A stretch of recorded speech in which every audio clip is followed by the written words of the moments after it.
here on Earth much earlier than previously thought. In fact, right after the first water appeared 3.5 billion years ago. As attested to by the fossils of stromatolites at Warrawoona, Australia. Now, this little fact creates something of a problem for the most simplistic of the evolutionary interpretations, which rely on billions of years for the first single-celled animal forms to evolve, and that is purely by chance. Well, I'm going to leave you on that note, and that completes our review of the Ediacaran era. So we will move right on to the Cambrian or Cambrian era. This era is often referred to as the Cambrian explosion, reflecting the rapid sudden appearance of most major complex animals around 530 million years ago, and the accompanying wide diversification of other organisms such as phytoplankton, calcium microbes, and so forth. Now, Charles Darwin, you remember him, parenthetically, he considered this sudden proliferation of animal life with little or no antecedent to be the single greatest threat to his theory of evolution, to the point that he included an entire chapter in The Origin of the Species to this problem. Now, why am I not surprised Carrie would have something to add to this? Well, it seems to me that this sudden expansion of life gives a clear example of order emerging from chaos. And left to nature itself, this never happens. Order does not emerge from chaos. Chaos devolves into greater chaos. Okay, I'd agree with that assessment. And then doesn't this lend credence to the argument for a watchmaker? A creator guiding the process? Well, I'm a scientist, Carrie, so I have to remind you that there is no scientific evidence to support the idea of a creator.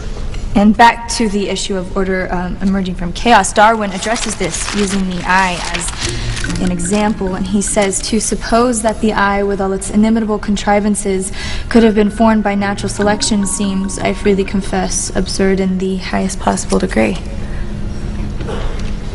It's very good. Carrie, why don't you just give science a chance for a while? You might be surprised by some of its answers. Well, I love surprises. If we may, back to the Cambrian era. Oh, and a little heads up, in the coming weeks we're going to be reviewing the contributions of a number of men and women, going back to the British geologists like William Buckland and his detailed writings concerning the dinosaur fossils. Nunukit Daldinian, Timbo.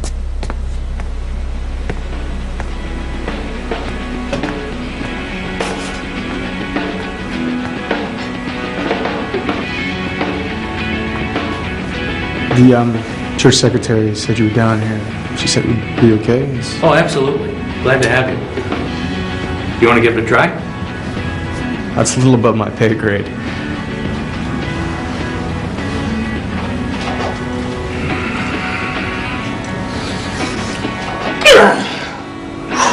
Come on, Jerry, push. Come on, Jerry, push. Good job. That's a lot of weight. What is that, 400 pounds? And it feels every pound of it. I was actually hoping I could talk to you for a few minutes. In private? No, it doesn't have to be. Well, Bob and I are about to take off. You care to join us? I don't want to intrude. Oh, you wouldn't be at all. You ever done any shooting? So? Great. You'll join us then. You'll have a great time. Come on.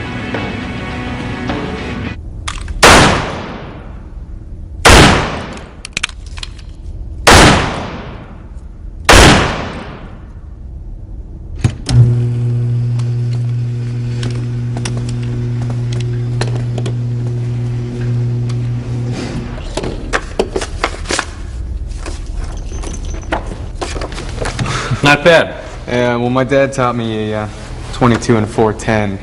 And when I was 7, and I kind of worked my way up the heavy stuff. Yeah, I was thinking about what Mark presented today, and it makes a lot of sense to me. But? Not his conclusions. I mean, to my engineering mind, that makes total sense. I guess I'm just reappraising my doubts about the Bible.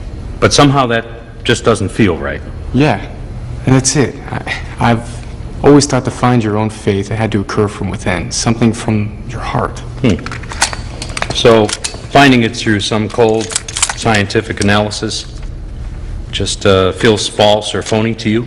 Yeah, exactly.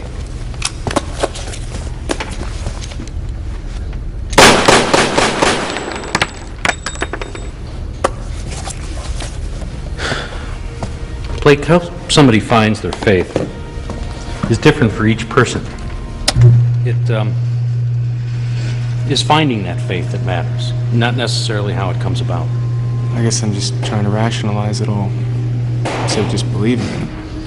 Well, if God didn't want us to think, He wouldn't have given us the power of deductive reasoning. There are many, many different ways that people come to faith. Sometimes it's through their parents or their upbringing. Sometimes they have some big traumatic experience, and sometimes it's through the intellectual path. I know you feel like you should have this big epiphany, but sometimes it's a lot more mundane than that. You don't have to feel bad about that. There are all sorts of different ways to come to this conclusion. Yeah, if somebody had to hang a label on my faith, I guess I would call it a form of theistic evolution. I'm a theist. I believe in one supreme, transcendent God. And as an active, immanent force in the universe.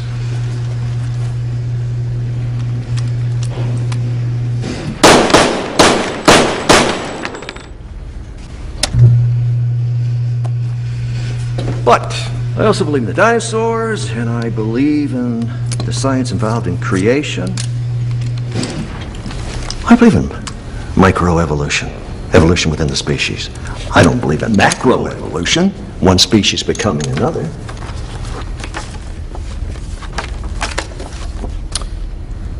And as a theist, my one God is the God of Judeo-Christian tradition. Jeez, well, remind me never to argue about dinosaurs with you. Not bad for an egghead. I see no problems with my beliefs or the tortured intellectual path that I have taken to my faith. However, there are some that think of me as somewhat of a pagan for my beliefs. Try that. You know what, Bob? Anybody that would criticize the way somebody else comes to their beliefs presumes to know the mind of God, which means that either they're arrogant or, I think, perhaps blasphemous.